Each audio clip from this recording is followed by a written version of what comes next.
Hello everybody, welcome back to Daytime York Region. Today I am so excited to talk about OOKAISLAND. It's a brand new app that actually launched last week, but was 5 years in the making. It's an educational app, and we're pleased to welcome Joelle MacPhee. She's the Director of Marketing for OOKAISLAnd. OOKAISLAnd. You got it. Gosh. So this is fantastic. As I said, it did launch last week, and it's all about educating kids. And putting, reading and literature together with computer use, which I think is great. Tell us about the concept behind OOKAISLAnd. So we were really trying to figure out a way to bring the whole Learn to Read program and process together, because there's a lot of activity-based apps. You can learn the alphabet or your sounds or eBooks, but we wanted to bring one giant program into a big adventure for kids so that they could just go through this process over the course of a year and learn how to read in a really fun way. And it can start as early as 3 years old, but you say probably 4, junior kindergarten would be the best time to start? Right, JK, SK is perfect. It's that time where we always call it just reading readiness. So you have some kids that are age 3 that are really excited and they want to learn. They're saying things like, what does that say? And they're really showing you that they want to learn how to read. Some kids are just a little later, 4, 5, 6, but the earlier the better. Does it take into account the different abilities and different, because some kids might already have a grasp and some kids might be starting from the very beginning?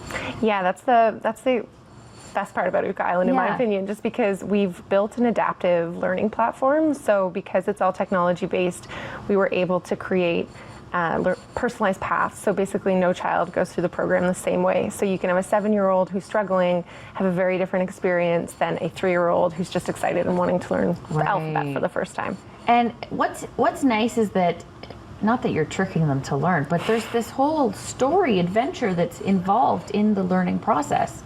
Right? Tell us about OOKAISLAnd. Yeah, the storyline, that was like a big piece for us too, just because I think we all know, we grew up with, all of us have our favorite stories, and I think for OOKAISLAnd we didn't want to just create something that a kid would go in and out of. We wanted to really capture their attention and create characters that they would grow up with. So there's a book series, there's this whole storyline with the Ooka elves. They're the hero, they're being sent to OOKAISLAnd to teach them how to read. There's antagonists, there's this whole big storyline.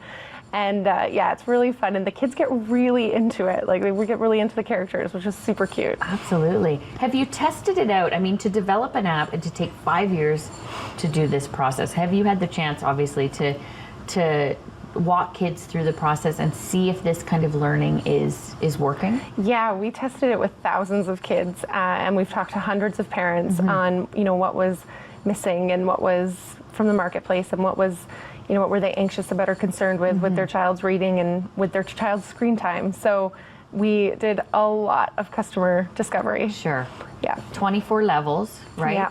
And you said you did 7,000 learning objectives. What does that mean? So basically, the learning to read, there's a lot of moving pieces. So there's really 5 foundations to learning how to read. So you have phonemic awareness, you have phonological development, you have vocabulary, fluency, and the ultimate is reading comprehension. So can a child read a piece of text and actually retain, understand, and analyze and do something with that afterwards? Because a lot of kids, they might be able to read it perfectly. They might have perfect fluency. So there's a lot of steps to that. So when we actually stepped back and said, okay, what does this look like? It ended up being 7,000 learning objectives that a child would master. On top of that, there's all of the personalized paths. And parents can work alongside the child, right? I mean, depending on their level. If they're more of an independent reader and they're further on in the level, obviously they can do it themselves. But if it's a young kid getting started, do you recommend the parents sitting down and helping them?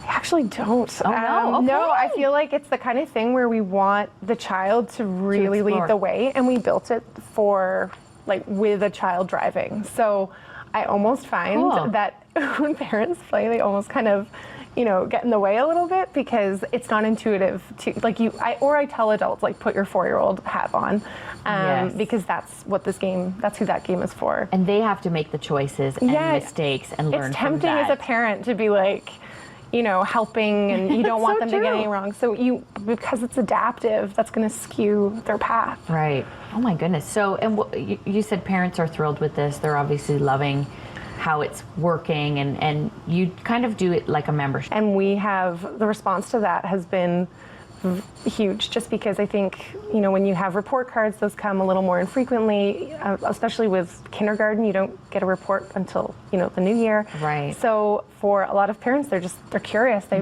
want to know what's happening and how their child is doing. So we just give all that information every Friday. For sure. And they can That's follow great. along that way. And so there's no secret that kids today are growing up in a digital world, right? And there can be screen time. What do you say to parents who are like, well, I don't really want them spending too much time on the computer? What would we say about that? We agree. There's a balance. There's a lot of standards out there that says, kids under 2 shouldn't ever be in front of a screen. So we've kind of come up with a formula that says, a few times a week, 30-minute sessions, and Great. look at the kind of screen time inventory you already have. So if there's a lot of Netflix watching, or if there's a lot of other apps being played, maybe there's a way to substitute Ooka Island in, because you are learning to read. Make a better choice, for sure. Right. At the end of the show, guys, we're giving away a 1-year membership to Ooka Island. So thank you for that. You're Great welcome. prize.